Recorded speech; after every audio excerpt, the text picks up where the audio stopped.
не знала ни одного арабского слова. Чтобы дети меня как-то восприняли, понимали меня, мне нужно было во что бы то ни стало выйти с этого положения с языком, как-то это самое. Дети, мы читали как раз это самое, про коса, что затаившись под кустом слово зирапшкуала, они спросили, что такое мисс? Мисс – это обращение к учительнице.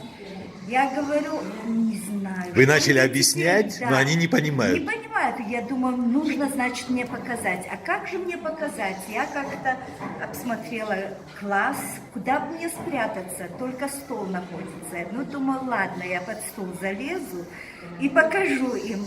Я залезла под стол и показываю вот так. В это время дверь открывается.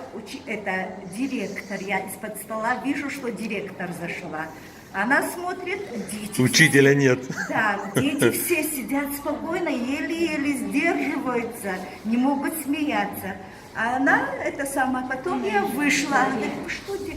Я говорю, я им объясняю. А, ну хорошо, сидите. Я говорю, нет, я уже закончила. Да, Вот такие, я уверен, что препятствия. очень много таких веселых моментов в вашей жизни. По ходу нашего общения, я думаю, что вы это вспомните, Да. кое-что, и мы запишем. Спасибо вам огромное. Спасибо.